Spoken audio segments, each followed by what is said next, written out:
Li Tianyuan remarks that Tu Ye is overestimating him, since Tu Su is known as the god of war, and the Northern Army is the most elite force in the Great Qian dynasty. Zhao Shu reassures him that there is no need to worry, since Tu Ye already knows how powerful the Northern Army is. Li Tianyuan only needs to command from the rear and strategize without risking himself on the front line, while the Longxiang Guards simply need to show their bravery before the enemy. Even if they retreat afterward, it will still count as an honorable defeat. Li Tianyuan wonders if that means winning or losing does not matter as long as the Longxiang Guards fight, and he begins questioning Tu Ye's true intention behind the order. Zhao Shu only remarks that Tu Ye is waiting for his good news.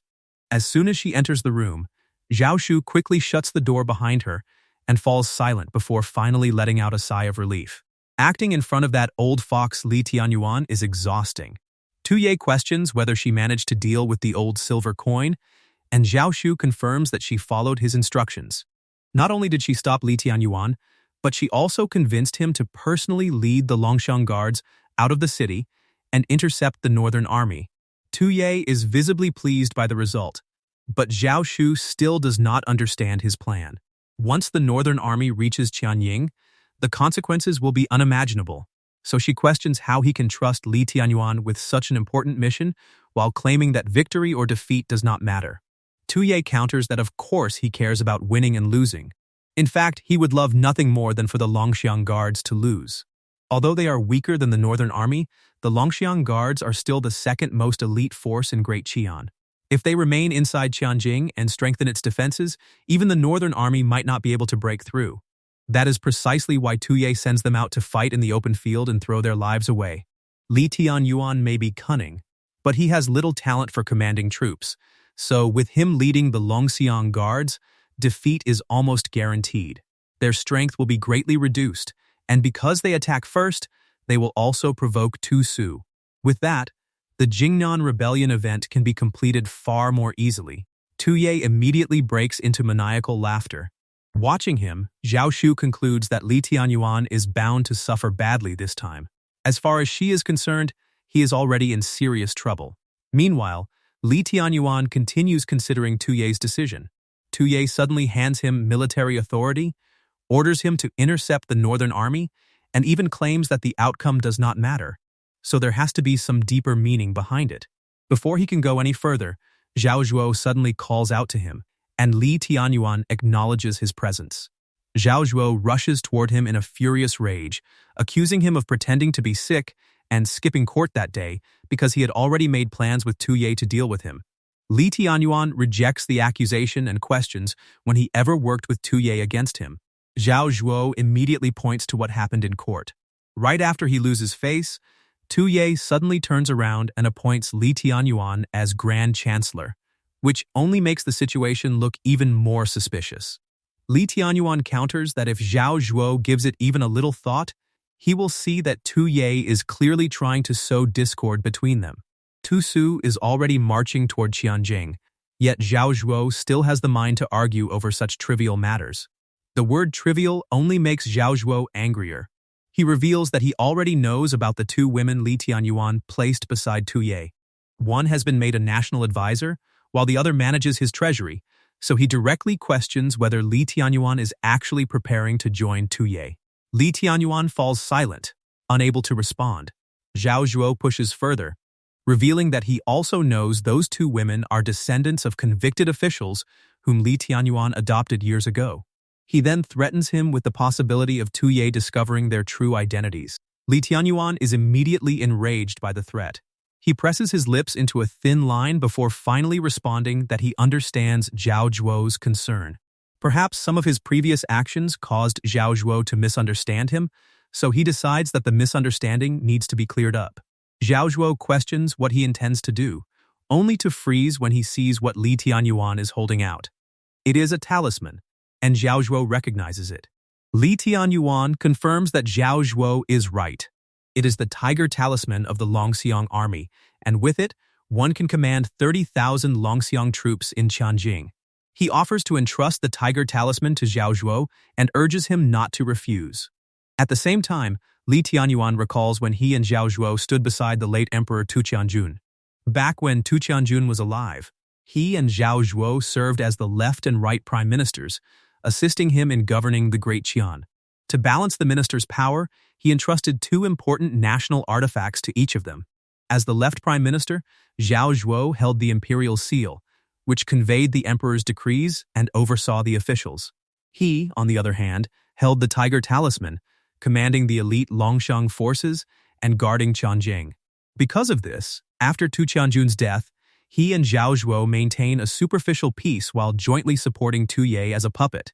However, due to Tu Ye's methods, Zhuo gradually loses his support and is eventually driven to desperation.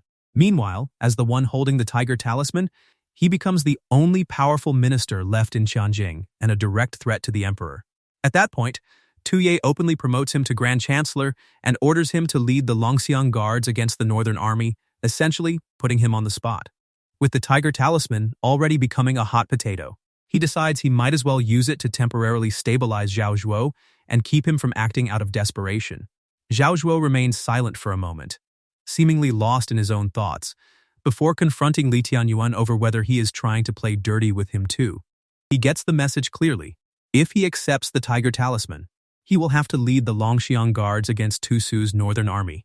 Since the lunatic Tu Su fights recklessly, Zhuo admits he cannot beat him and declares that if Li Tianyuan is looking to die, he should go die himself. Li Tianyuan's expression immediately darkens as he seethingly calls Zhuo's name, then warns him not to mistake his earlier gentleness for weakness in his current situation. Zhuo does not respond. Although he is also furious, he grows slightly concerned. Li Tianyuan lays out the facts. The imperial seal Zhuo held is broken. He has lost his dignity before the officials, and even Zhao Shu has betrayed him. At this point, Zhuo has no more cards left to play.